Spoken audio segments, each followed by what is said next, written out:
Spain.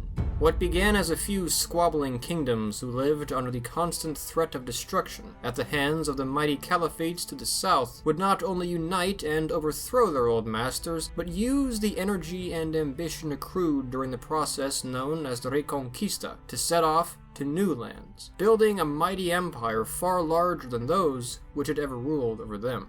Spain in the 16th century was the most powerful country in the world, and the first true global power. By the end of the century, the Spanish ruled many territories outside of Iberia, such as southern Italy and modern Belgium, far-off lands such as the Philippines, and, perhaps most impressively, a great swath of territory in the Americas, extending from the modern southwestern United States to the ends of South America. Spain's great impact on the world is still easily visible today, with things such as the Spanish language, which is spoken by more people overall than even English, and with the Spaniards' preferred variety of Christianity, Catholicism, which remains the most widespread Christian branch thanks in large part to their efforts. For a time it seemed as if Spain was destined to rule the whole world, yet its glory days were limited. The other powers of Europe were keenly interested in catching up in the empire-building game. Not only would they do so, but they would eventually surpass the Spanish. Spain entered into a slow decline in the late 17th century, and by the 19th, the very existence of the empire, and indeed the existence of Spain itself, came under threat. This is the story of the Spanish Empire. Ladies and gentlemen, I know many of you have been waiting for this for months, and today I'm proud to say hello and welcome to Fire of Learning. Thank you for joining us in our History of Nations and Peoples documentary series as we explore Spain. The last video, which primarily covered Spanish medieval history, is not necessary to watch to follow this episode, but I would recommend it if you enjoy this. Quickly before we begin, I'd like to thank Carrie John Graham, Cale Brock, Daniel Atwater, Thomas, Raven Hawk or Hoke, Malaya, Mario Rodriguez, Ken, Georgi Toledov, HZ or Hertz, Spencer C., Eric Zambuto, Jeremy Giacino, Plant Lawyer, Mark Taylor, Spencer C., Brandon Romano, and Sarah Ralph for being our most recent supporters on Patreon. They join these supporters who help make these videos possible. Now then, mis amigos, let's get to it. The year is 1406. The King of Castile and Leon, Henry III, has died, leaving the throne to his one-year-old son, who has now become Juan or John II. For 700 years, Iberia had been under at least partial control of Islamic rulers.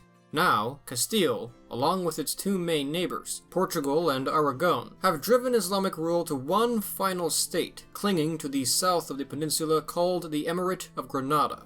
The Crown of Castile is the most powerful player in the region, but the Crown of Aragon and Kingdom of Portugal are proving to be formidable rivals. Furthermore, the Muslims, who rest comfortably in Granada behind natural and artificial defenses, have been known to make impressive comebacks. John II had a long but not particularly impressive reign. He was hedonistic, weak-willed, and disinterested, often leaving important decisions, namely the maintenance of the wars with his Christian and Muslim neighbors, to his Portuguese second wife and his trusted advisor, Alvaro de Luna. John II died in 1454 at the age of 49. The throne passed to his son from his first marriage, Enrique or Henry IV. Fearing a threat to his power, Henry quickly sent his stepmother and her two children, Alfonso and Isabella, to the castle of Arevalo, where they lived in near poverty until the birth of his daughter. With her birth, he welcomed them back to his domain. Henry would spend his reign much like his father's, in conflict with his neighbors, except for Portugal, with whom he had established an alliance by marriage, but also conflict with his own nobles. A civil war broke out between aristocrats competing for power, in which Henry found his formerly exiled half-brother Alfonso on the opposite side. In 1464, this rebellious league of nobles demanded that Henry make Alfonso, over whom they had considerable influence, heir to the throne, rather than his daughter, Joanna. Ultimately, Henry refused, reigniting civil war. In 1468, the rebellion seemed to waver as their candidate, the young Prince Alfonso, died of plague. However, the rebels maintained their efforts in favor of Alfonso's sister, Isabella. As Henry's power waned with the rebel advances, he agreed to name Isabella his heir. When he died in 1474, however, both Isabella and his daughter Joanna claimed the throne, sparking the War of Castilian Succession. The wars soon turned into a broader conflict as Joanna received the support of her husband, the King of Portugal, and his French allies. Isabella, who had married the heir to the Aragonese throne, Ferdinand, naturally received the support of Aragon. In 1476, the two sides met at the Battle of Toro. This battle had no clear immediate victor, however, Ferdinand of Aragon quickly claimed victory. When word spread of his victory, the nobles across Castile began to favor Isabella. Joanna soon found her support diminished in Castile, and Isabella found herself more secure in her aim to become queen. However, it was not over yet. This war is notable as it highlighted disputes arising in more distant lands. Both countries had been taking interest in the lands beyond their own shores, with Castile, for example, slowly conquering the Canary Islands throughout the century. The naval Battle of Guinea took place in 1478 off the coast of West Africa, where the Portuguese and Castilians had become interested in acquiring gold and slaves. The battle ended in a crushing Portuguese victory, ousting the Castilians from the region altogether. The war ended the following year. When the Treaty of Alcazovas-Toledo was signed in 1479, Isabella was recognized as Queen of Castile, and Portugal was essentially granted the right to all the lands south of the Canary Islands. Though Isabella had become secure in her position as a monarch, Portugal had clearly come out with a better deal. Castile and Aragon had won the land war, but Portugal ruled the waves, and thus controlled access to the greatest opportunities for expansion. Some months prior, Fernando, or Ferdinand II, Isabella's husband, had become King of Aragon. Both Isabella and Ferdinand were intelligent, capable, ambitious, and dutiful rulers, who would turn out to be some of the most important monarchs in Spanish history. Though jointly ruling the lands which were united only by personal union for the time being, the union of the crowns of Castile and Aragon would pave the way for a single country to arise: Spain. Their domain now included much of Iberia, apart from Navarre, Portugal, and Granada, but also part of Italy, as Ferdinand's predecessors had assumed control of Sardinia and Sicily over a century prior. The Catholic monarchs, as they would come to be called by the Pope, would seek to expand this domain ever further. In 1482, they launched an assault on the Muslim Emirate of Granada. Though weak and divided, the region was difficult to access and subdue. The war would last for 10 long years, but in January of 1492, Granada surrendered and was annexed. This was the last fight of the Reconquista. After about 780 years, the Iberian Peninsula was once more fully under Christian rule. As Muslim forces had conquered the age-old Christian city of Constantinople over 4 decades prior, the success of the Reconquista on the other side of the Mediterranean was hailed across Christendom as a great victory. The Muslims of Granada who remained after the war was over were allowed to continue to practice their religion. The Catholic monarchs assumed that experiencing life in Christian society would be enough to make them realize that Christianity was the true religion. As many Muslims did not convert, however, this tolerance was not guaranteed for long, and the Muslims would react strongly to the loss of it. The reign of Isabella and Ferdinand was a moment of great accomplishment for Spain. Alongside these accomplishments, Isabella and Ferdinand created a police force, filled the treasury, equipped their military with new technology, and improved the bureaucracy. All of this was necessary for Spain to be the burgeoning power it was becoming. However, they weren't content to stop there. As Granada was defeated, Ferdinand and Isabella would set in motion the events for which they are best remembered. When the Christian city of Constantinople fell to the Islamic Ottoman Empire in 1453, it became more difficult for European merchants to access the Silk Road and acquire the riches of Asia. Recently, the Portuguese had sailed around Africa to bypass this obstacle, establishing a new route to Asia. But one man had a different idea. He believed that he could reach Asia by traveling west across the Atlantic. His name was Christopher Columbus. Christopher Columbus is, simply put, a bit of a controversial historical figure. There hardly seems to be a noteworthy aspect of his life which isn't debated by historians. For the time being, let's focus on the essential points and save the broader discussion for a later video. Columbus had been traveling across Europe, speaking to its rulers about this idea. Isabella and Ferdinand met him and rejected him at first in 1486, but encouraged him to remain in Spain to prevent him from sharing his idea with anyone else. In 1492, seeking to gain an edge after losing great opportunities for expansion to Portugal, they were ready to consider it again. Columbus and his crew left the Canary Islands on September 6th of that year, and traveling west on October 12th, they sighted land. He believed that he had reached the east, not India per se, but a new region of the Indies, calling the inhabitants Indians. He seems to have thought this for the rest of his life, despite others calling it into question. However, as all of us who live here know, these were the Americas. He would explore the area for the rest of the year, claiming lands for Castile as he did so, founded the first attempted settlement on the island of Hispaniola, La Navidad, which was later destroyed by natives, and returned to Spain in March. Word of Columbus's discovery spread like wildfire throughout Europe. The Norse had reached America centuries prior, but this had largely been forgotten and unknown to the world. Castile jumped at the opportunity to expand into the region. Columbus was made governor of these lands, though this position would later be stripped from him as a consequence of brutality and misadministration of the colony. The Spanish expansion into the New World was to be primarily motivated by, as the famous saying goes, God, gold, and glory. Alongside the colonization of these lands came the Christianization of the Native Americans, which would, over time, prove very successful. But by which were they motivated the most? Well, I believe that Stanley G. Payne put it quite well in his book, A History of Spain and Portugal, when he said, quote, "For centuries, the expansion of the faith was inextricably intertwined with military glory and economic profit. Because of this, it is idle to ask, as is frequently done, whether the Portuguese pioneers and Castilian conquistadors were motivated more by greed or by religious zeal. In the Hispanic crusading expansionist ideology, the two went together. In Castile in particular, wealth was based on conquest and dominion, which in turn was the result of the expansion of Christendom against the Muslims. It was accepted by most as axiomatic that God made such wealth available because the expansionists were engaged in a righteous cause." End quote. Claiming these lands would not all be so simple, however. The Portuguese believed that their Castilian rivals had broken the Treaty of Alcasovas, which forbade Castilian and Aragonese settlement south of the Canary Islands. Technically, much of the Caribbean, including Hispaniola, is south of the Canary Islands, but the Catholic monarchs were not seriously about to budge. When Portugal threatened war, something had to be done.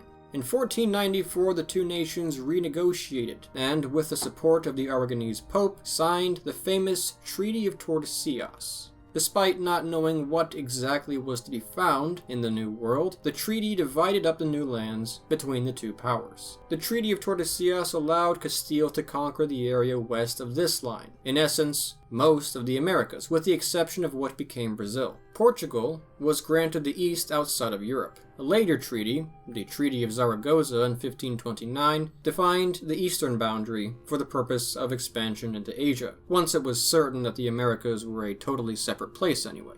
For the most part, Spain and Portugal would respect each other's American boundaries. The first permanent European settlement in the Americas was that of Santo Domingo on Hispaniola, which remains the oldest continuously inhabited European settlement in the Americas to this day. From there, the Spanish would expand into the Caribbean and in 1510, the American mainland. As all of this was occurring at home, Ferdinand and Isabella were attempting to lead their countries toward greater unity. To many, including these pious monarchs, this meant religious unity. What can I say except that nobody expects to...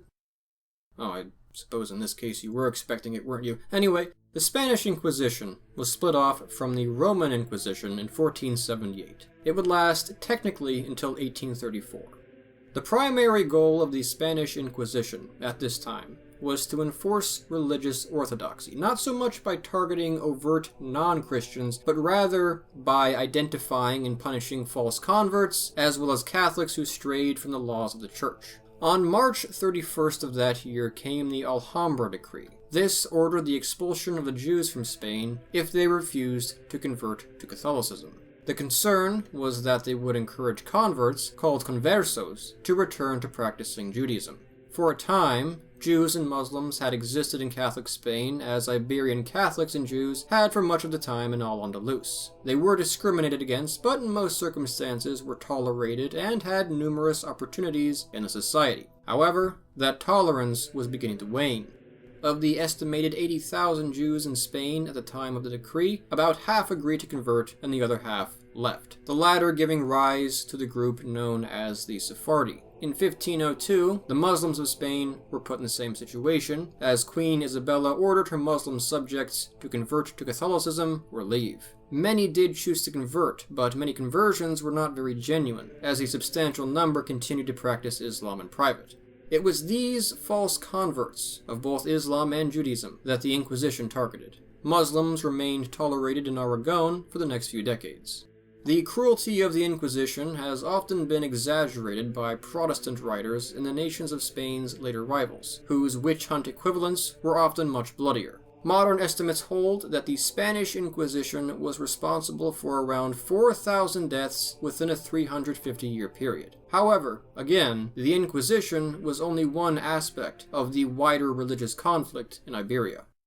Isabella died in 1504, leaving Ferdinand in charge of both crowns, although he was not the true heir. Rather, their daughter Joanna was. Joanna's husband briefly took over and ruled as King Philip I of Castile in 1506, but died within a few months. Ferdinand then aggressively resumed ruling as regent. The Catholic monarchs had taken the Moroccan city of Melilla for themselves in 1497. Now, Ferdinand would continue taking a few more North African cities over the rest of his reign. In 1504, he conquered Naples, or southern Italy, during the Italian Wars. In 1512, he conquered the Kingdom of Navarre in the name of the Crown of Castile, effectively uniting all the territories that belonged to modern-day Spain. He died in 1516, ending one of the most eventful periods in Spanish history.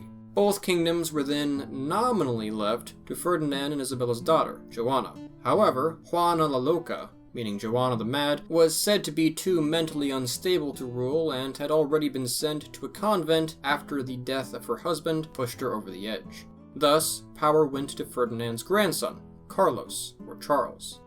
Castile and Aragon would technically not be legally united into a single country, Spain, until the early 1700s. However, it was around this time that it began to be referred to as Spain, or at times the Spains, given its many components. Thus, it will be referred to as Spain throughout the rest of this presentation, unless distinction is necessary. Charles I was the son of Philip the Fair of the House of Habsburg. The Habsburgs, centered in Austria, then a part of the Holy Roman Empire, were one of Europe's most important royal families. The branch which now formed in Spain would lead the empire towards greater success. The reign of Carlos I of Spain, remembered to history as Charles V, was another very eventful and complicated one. Charles was already Lord of the Netherlands in 1516, when he became the King of Spain and all its possessions. 3 years later, he was elected Holy Roman Emperor. The Holy Roman Empire by this point was quite a decentralized state, essentially meaning he did not have absolute command over the regions of the empire. But, as Archduke of Austria, he ruled the most important one, which increased his power over them. Thus, his dominion included Spain, the Low Countries, much of Central Europe, much of Italy, and a growing domain in the Americas. Emperor and King Charles was now doubtlessly the most powerful man in the world. The Spanish, still getting used to the idea of working with each other, were not exactly thrilled to have a foreigner who could not even speak Spanish turn up to be their king. Charles would learn Castilian Spanish, and even some Basque, and spent about 6,500 days of his life in Spain, second only to the Low Countries. But there was always to be distrust and hostility. Charles would soon face serious domestic conflicts as a result. The revolt of the Comuneros and conflict in Navarre. Both were suppressed. Charles quickly became a rival of the French king, whose kingdom his domains entirely circled. In 1521, war broke out between France and the Habsburg Empire, the first of a number of Franco-Habsburg wars that would plague the continent throughout Charles's reign. It was in this war, largely fought in Italy, that the Duchy of Milan was ceded to the Habsburgs. War broke out again in 1526, in which France and its allies, including the Papal States, were defeated. The Pope watched as Rome was sacked by Charles's army. The papacy learned then not to cross Charles V. which would be important when the Pope decided to forbid England's King Henry VIII from divorcing his wife, who was Charles's aunt, Catherine of Aragon. This would take the English down a route that Charles was attempting to prevent his German subjects from taking, the Protestant Reformation. While the Reformation would trouble Charles for the rest of his reign, compared to Northern Europe, Protestantism made little progress in Spain itself. The Inquisition was too strong, the monarchy was disinterested, and the people were disinterested. All of this a product of the fact that the Reconquista had caused Catholicism's roots to grow quite deeply in Spain. Another of Charles's many great rivals were the Turks, whom he fought as Holy Roman Emperor, but also as King of Spain over influence in the Mediterranean and North Africa. War with the Turks and the French was nothing new to the Spanish, but not all of Charles's wars were acceptable to his subjects. Many were not fond of Spanish silver being spent and Spanish blood being spilled on broader Habsburg interests that didn't concern Spain itself. When Charles settled and made peace with the German Protestants at Augsburg, it made the Spanish even more unhappy. If they were to be involved in these wars, they would see Catholicism triumph. Spain was beginning to see itself as the defender of European Catholicism. Meanwhile, Spain was making some of its most important conquests in the Americas, which would define its history, as well as the history of many modern American nations. At various points, Spain would claim territory a part of almost every American nation which exists today, and is a parent nation of most of them. Initially, however, Spain's American colonies were not profitable. Few Spaniards had emigrated. There was little in the way of harnessing the resources of the Americas, and little knowledge of what was beyond the Caribbean. Soon, this would change.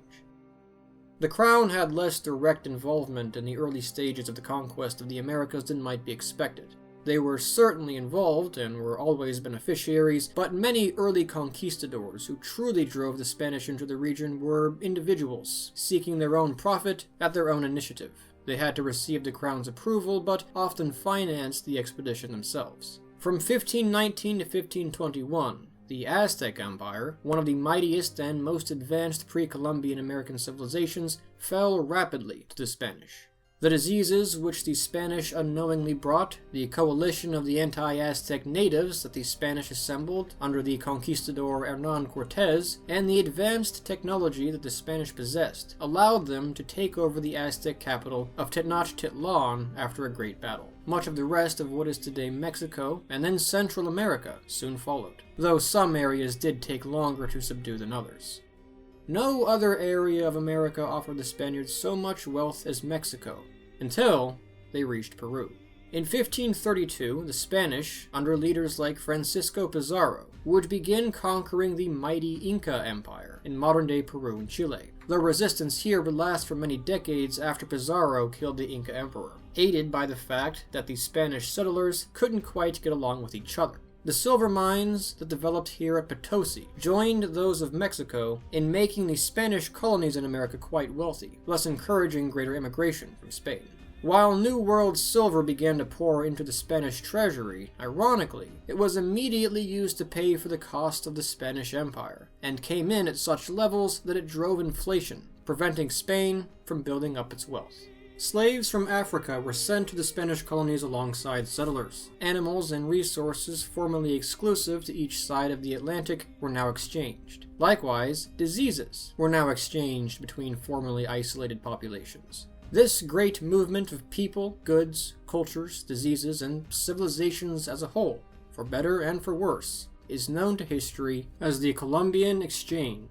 80 to 90% of the indigenous population of the Americas would die off in the subsequent century and a half, mostly from diseases that reached some long before even hearing of European arrival. Spanish treatment of the indigenous populations was often hostile, especially in the first century of conquest, but relations between the Spanish and the natives were often more peaceful and cooperative than those of, for example, the British and Native Americans, with many Spaniards in fact advocating for their welfare, and the government often attempting to prevent the harsh treatment of the natives by the less friendly conquistadors. The majority of the Spanish who went to the New World were men. As a result, mixed-race marriage between European men and indigenous women became rather common. Indeed, still today, a majority of the populations of Spain's former American colonies have varying levels of mixed European and indigenous blood. However, the Spanish colonists emphasized important differences between Spanish, indigenous, and African blood. At the same time, the Spanish expanded into Asia, their original target. The famous explorer Ferdinand Magellan landed in a chain of islands in Southeast Asia in 1521 and claimed them for Spain. Here, Magellan would be killed, though some of his crew returned home, becoming the first people ever to circumnavigate the globe. More expeditions would be sent to these islands, which would eventually be named the Philippines, after Charles's son, Philip. Because of the strong presence of Islam on these islands, the Spanish considered this conquest a continuation of the Reconquista. From 1554 to 1556, Charles V abdicated from his many thrones. He was in poor health, and when he looked at his empire, saw many problems which he simply felt that he had failed to fix and now could not fix, such as Spain's financial difficulties. The awkward union of the Habsburg territories would be over, as Charles divided them between separate heirs. His son Philip, who became Felipe II in 1556, would inherit Spain, and all the territories around the world attached to the crowns of Aragon and Castile. The Low Countries, Milan, and a few other territories on the border of France and Germany were also left to Philip. Thus, Philip II inherited the most powerful empire on earth. Indeed, Spain's veritable golden age would continue throughout his 42-year reign. However, it would not be without trial. Philip viewed himself as a Spaniard, and would reign as a Spanish king, rather than a broadly European king. However, this would not prevent him from dragging Spain into the wider conflicts of Europe which burdened his family. Philip took the same attitude towards Protestants and Muslims that his father had. As peace came with France with the end of the Italian Wars and the beginning of a French civil war based on religion, he was free to pursue these former two enemies more vigorously. Two Protestant countries in particular would get under his skin more than any other. The first was the Netherlands, and the second was England. For the time being, however, he was England's king. Philip had married Henry VIII's daughter Mary only a few years prior, in 1554. They intended to rule jointly. Unlike her father, she was a Catholic, and worked to reverse England's move to Protestantism. But then in 1558, she died, and the throne went to her sister, Elizabeth, a defiant Protestant. In 1566, trouble came in the Netherlands, which was again under Felipe's rule. Here, Protestantism had gained a footing. Now, concerns about religious freedom under their devout Catholic monarch and his Inquisition caused the Dutch people to take action and rise up in revolt. The Spanish, not willing to lose this wealthy region, acted to suppress the revolt. Philip sent the famous Fernando Alvarez de Toledo to suppress the Protestant rebel forces led by the Dutch William of Orange.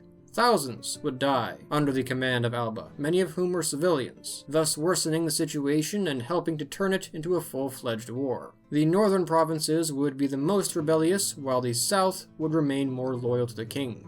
It was the start of a struggle that would last not only for the rest of Philip's reign, but for roughly 80 years, promptly named the 80 Years' War. Religion was the spark of the war, but it is worth noting that there were Protestants and Catholics on both sides, as the political relationship outside of religion was quite relevant to a great many people as well. The Dutch rebels would soon receive assistance from the French Protestants, as Philip had become involved in the French wars of religion, and more importantly from the English as well. Meanwhile, down south, Philip and his Italian allies finally managed to break the stalemate against the Ottomans in the Mediterranean at the Battle of Lepanto in 1571. It was the largest naval battle fought in 1500 years. The Ottomans would recover from their defeat, however, and a truce was established in 1580.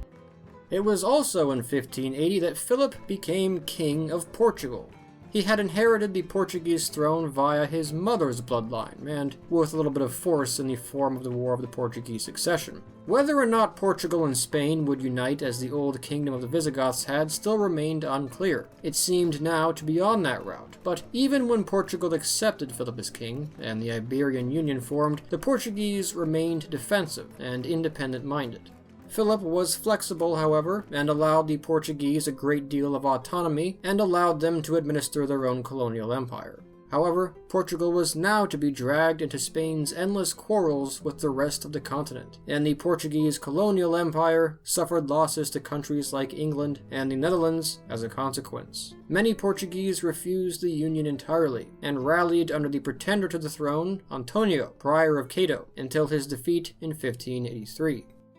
In 1585, England began to support the Dutch, openly anyway, as English troops were sent to the Netherlands and privateers harassed Spanish ships across the world. In response, in 1588, Philip attempted to invade England to depose Elizabeth and restore Catholicism. However, the Spanish armada of around 30,000 men would be defeated and then disastrously destroyed by bad weather in their retreat. In 1595, the French, now under the former Protestant Henry IV, declared war on Spain. The combined English, French, and Dutch alliance exhausted the Spanish. Philip concluded a peace with France in 1598. He then died that year, aged 71. Felipe II was remembered as one of Spain's most important monarchs by his supporters, and as a monstrous villain by his enemies. His reign had been eventful and draining, to say the least. Yet, despite all that Spain had been through, it still remained the most powerful nation in the world at the start of the 17th century. The throne passed to his son Philip III that year. Felipe III would be less bellicose than his predecessors, partly because of financial exhaustion, and partly because he lacked their vigor. In 1604, peace was made with England, and in 1609, the Spanish and Dutch agreed to a ceasefire. Thus, he helped to usher in the Pax Hispanica. It was also in 1609 that the Spanish decided to expel the long-distrusted Moriscos, or the last descendants of the Islamic Iberians who had converted to Catholicism. Over 250,000 Moriscos were expelled. This, combined with a plague, the losses of Spanish troops in the many recent wars, and emigration to the colonies, caused Spain's population to decline by around 25% in this time. In 1618, religious tensions in the Holy Roman Empire reached a boiling point with the ascension of the ambitious and devout Catholic Ferdinand II to the position of emperor. Revolt broke out in Bohemia, which the Spanish would assist their Habsburg relatives in crushing.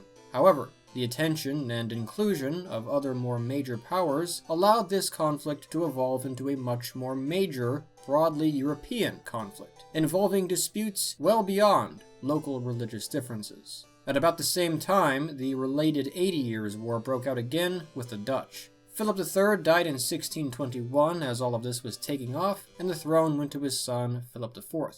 Much of what became the 30 Years' War was focused on internal conflict in the Holy Roman Empire, as Imperial and Spanish forces fought against various German states, the Dutch, and the Scandinavians. The Spanish would also fight the English from 1625 to 1630. The French stayed out of the conflict for the time being, apart from activity in Italy. Despite being Catholic, the French subsidized Spain's enemies to try once again to break the Habsburg domination of the continent.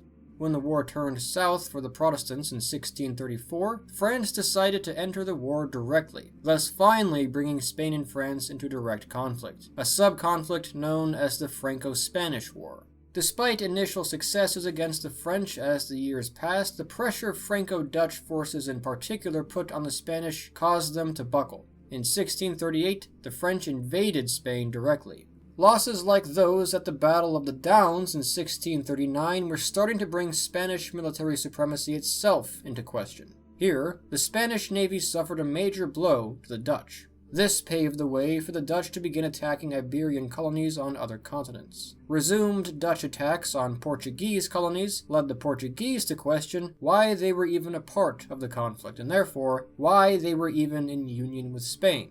This, combined with heavy taxes, caused revolt in Portugal, which spiraled into the War of Portuguese Restoration, a war of independence. The Portuguese weren't the first to rise up, however, as Catalonia had already done so the same year. Catalonia was a principality included in the Crown of Aragon. Their revolt is known to history as the Reapers' War. With French support, the Catalans rose up against Spain in 1640 and quickly became a French protectorate. There was also insurrection in Naples and Sicily as well. As these Spanish holdings were thrown into mayhem, Spain responded by subsidizing uprisings in France. In 1643, the French and Spanish met at the Battle of Rocroi. The Spanish defeat here was not debilitating in terms of strategy, but was in terms of morale, as these defeated soldiers were some of the finest troops in the army. The Battle of Rocroi is considered by some historians to mark an important milestone in the history of Spain. For the rest of the century, they would struggle to rival and even keep up with the rest of Europe. Slowly, other nations, especially Britain and France, would surpass Spain in many key areas, like military strength, naval supremacy, trade, and domestic and colonial productivity. The worlds of Asia and America, which Spain once coveted, would now be further opened to their colonization efforts, and Spain found itself less able to stop them. With the famous Peace of Westphalia in 1648 came peace to much of Europe, which included a treaty between the Dutch and Spanish, thus ending the 80 Years' War and granting official recognition of Dutch independence. The southern Netherlands would remain Spanish for the time being, however. Despite this, war with France, and war within Spain itself, was not yet over. In 1652, Spanish troops captured Barcelona and put an end to the Reapers' War. War with Portugal dragged on. In 1654, to offset the loss of their Dutch ally, the French convinced the English to wage war on Spain. They, too, would go after Spanish colonies, occupying Jamaica. In 1658, the Anglo-French victory over Spain at the Battle of Dunkirk signaled the closing of the war. The war ended officially in 1659 with the Treaty of the Pyrenees. Overall, in hindsight, the war had been a disaster for Spain. In all, it marked the end of Spain's golden age and the beginning of the decline of its hegemony. The revolts in Catalonia and Naples had been suppressed during the war, but the question of Portuguese independence still remained unanswered. Philip IV would not quite answer it. He died in 1665, and the throne went to Charles II, only a 4-year-old boy. The conflict was resolved in 1668, when Spain made peace with the Portuguese and their English allies, recognizing Portuguese independence and returning its colonies. What followed this age of war was not an age of peace and rejuvenation, but rather disease, famine, weak administration, population decline, and more war. The new king Carlos II, who came to be called El Hechizado, the Bewitched, had drawn the genetic short stick. As he aged, his mental and physical illnesses, likely related to Habsburg incest, became more apparent, and the Spanish began to doubt that he would ever amount to much, let alone reclaim Spain's glory. From 1667 to 1668, war with France came again, the War of Devolution, in which important pieces of the Spanish Netherlands were annexed by the French king Louis XIV. Another loss to France. However, the French Sun King would end up flying too close to the sun, and managed to anger many other powers of Europe in his reign as well. From 1672 to 1678, Spain would join the Dutch against France in the Franco-Dutch War. They joined the Holy Roman Empire against France in the 1683-84 War of the Reunions, and from 1688 to 1697, Spain joined the Dutch, England, and the Holy Roman Empire in a grand alliance against France. These wars, apart from the last, resulted in further but often minor pieces of the Spanish Netherlands being absorbed into France. France held the upper hand against Spain in these wars, but it was not absolute, and each war ended with both sides remaining dissatisfied. Ultimately, it would be the war which broke out after the death of the 38-year-old King Carlos II in 1700 that would have the most important outcome. The spark was the issue of his succession. The Spanish king was childless, thus inheritance of the throne had to pass to more distant family. There were two primary candidates. The first was his grandnephew, who was also the grandson of Louis XIV, Philip of Anjou. The other was Charles, the son of the current Holy Roman Emperor. When Charles died, the throne was left to Philip. However, the prospect of an allied France and Spain was too threatening of a notion for not only the competing Habsburgs, but much of the rest of Europe.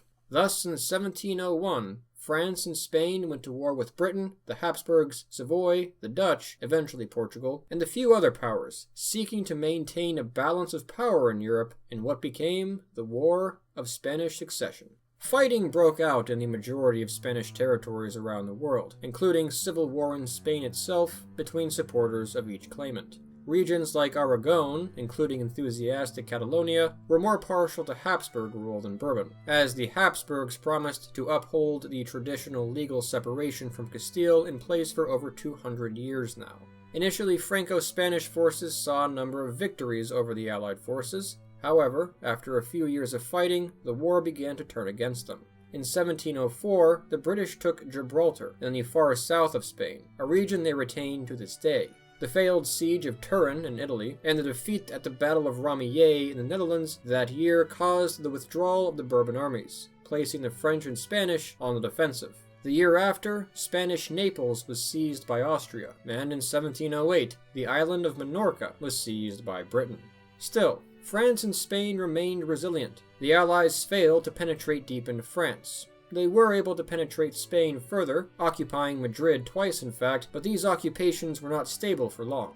As for the dispute between the monarchs themselves, most Spaniards, outside of, again, Aragon, came to prefer the Bourbon Philip, feeling more hostile to the Habsburg Charles, as he awarded more and more privileges to his mostly Protestant allies. In 1711, a fortunate coincidence for Spain caused the war to begin to wind down. Charles's father, Emperor Leopold, had died in 1705, and the throne went to Charles's half-brother Joseph. However, Joseph then died from smallpox in 1711. Now Charles was in line to rule Austria and to be elected Holy Roman Emperor, becoming Charles VI that year. The Allied cause was primarily to prevent one state in Europe from becoming too powerful. If one man held the thrones of Austria and Spain, it would betray their purpose. Countries like Britain, which had already achieved a fair amount, thus began to seek a peace agreement. A number of treaties established peace by 1714. In 1714 as well, Barcelona, Charles VI's Spanish capital, was retaken. Perhaps 400,000 people had died in this war. Philip had won the right to rule Spain as Felipe V, however, he had to agree that France and Spain would never unite under one ruler. Milan, Naples and Sicily, the Spanish Netherlands, and Sardinia were granted to Austria. The British retained the territory they captured as well, and were guaranteed slave trading rights in Spanish America. In 1716, another major moment in Spanish history was finalized. The Habsburgs might have tolerated the division among the Spanish kingdoms, but Philip, the grandson of King L'État-c'est-moi himself, preferred greater centralization. The Decreto de Nueva Plantas brought Spain together legally as one country, erasing many of the old political divisions and unifying Spain's administration more firmly under Castile. Navarre, however, would remain legally a separate kingdom. The process had begun in 1707, and it was in 1716 that rebellious Catalonia was included, finalizing the effort. As a single state, the subcultures and languages of Spain were overshadowed by those of Castile, sometimes by law, which has caused tension that lasts to this day. Spain was not happy about its recent territorial losses. The goal of Philip VI's aggressive foreign policy would be to reclaim them. Spain invaded Sardinia in 1717 and Sicily in 1718, sparking the War of the Quadruple Alliance that year against Austria, Britain, the Dutch, and even France. The war was over in 1720 in a defeat, but not a total failure, as one of Philip's sons, Charles, was granted the right to inherit the Duchy of Parma in northern Italy. In 1724, Philip V abdicated in favor of his son Louis I, but when he died the same year, Philip resumed rule. He would rule until 1746, the longest of any Spanish monarch. In this time, he would involve Spain in more important wars of the era. From 1727 to 29, he fought Britain in a failed attempt to recapture Gibraltar. When Spain entered the Polish War of Succession of 1733-35 on France's side, it was able to exchange its Duchy of Parma for Sicily and Naples.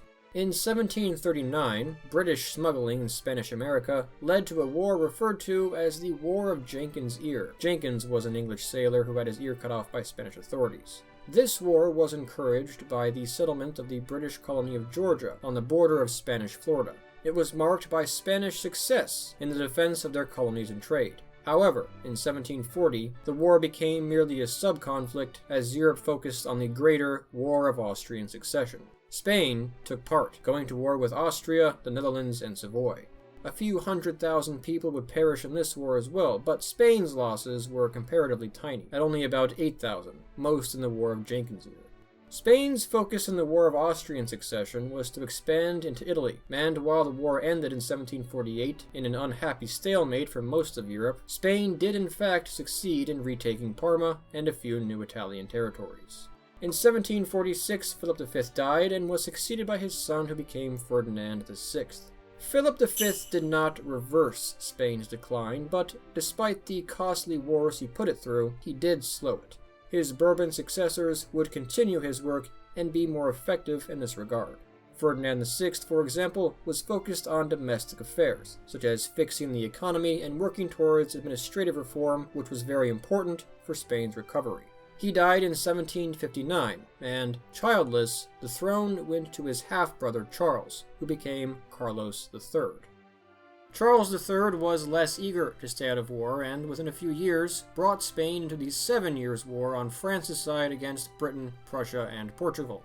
Of the many wars fought in this century, the 7 Years' War is doubtlessly among the most important. Spain entered in 1762, late to the party, but its entry would be important nevertheless. The Spanish primary objectives were to invade Portugal and seize British Jamaica in order to try to help turn the war around for France.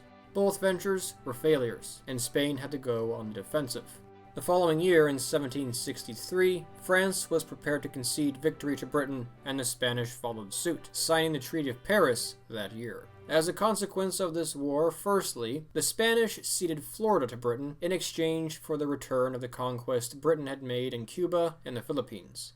To compensate Spain for its great loss in what was predominantly a Franco-British war outside of continental Europe, France, Spain's ally, had secretly given them the entirety of the Louisiana Territory west of the Mississippi in the Treaty of Fontainebleau the year prior. This vast, yet undeveloped and sparsely inhabited stretch of land, stretching from modern southern Canada to Louisiana, was not as valuable to France as it would be to the later United States. It was better to have the territory in the hands of an ally than Britain. With the war over and this settled, Charles then focused on domestic affairs.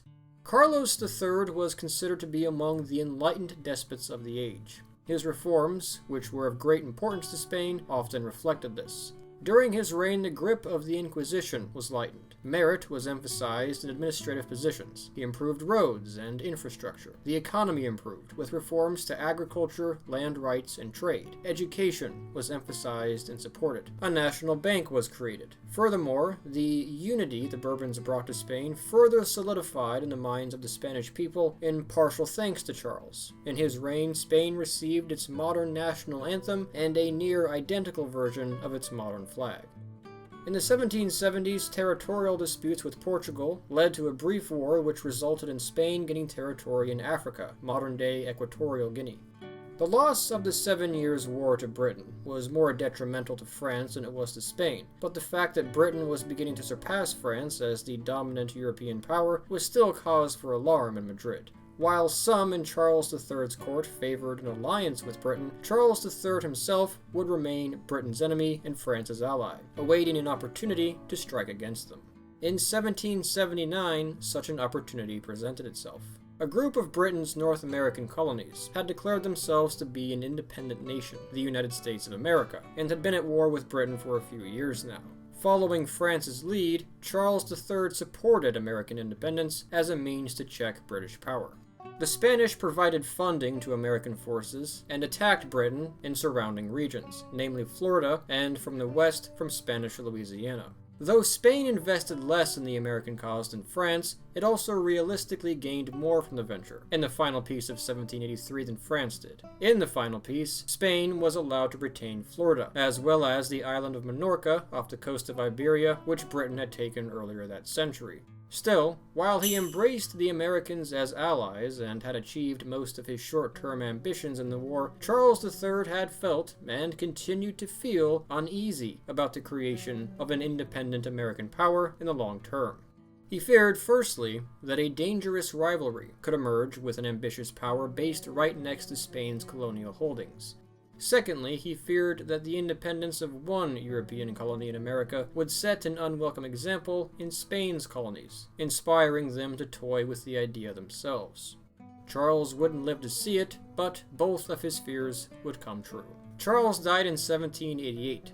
Spanish historians would consider him to be perhaps Spain's most underrated monarch. Under a lesser monarch, Spain might have slipped further into decline. Instead, it modernized, improved, and held its ground, succeeding at home and abroad in many of its endeavors. Alas, it was not quite enough. Spain was about to be hit by a tidal wave that would rock the very foundation of the empire and kingdom itself. In the next video, Spain, Fall of an Empire, Rise of Franco, we will, as the name suggests, explore the fall of the Spanish Empire and how history played out as Spain entered the modern world. I hope you enjoyed this video. If so, I invite you to come check out the rest of Fire of Learning and to subscribe to see more videos like this in the future. To help support the channel, there is a link to my Patreon page in the description. Any donation made would be greatly appreciated. I'd like to thank our current patrons once again for their support. Fire of Learning is also on Instagram, and I have a science channel much like this called Lucinox. However, our Discord server has recently been closed. This has been a Fire of Learning History of Nations and Peoples documentary. Gracias for watching.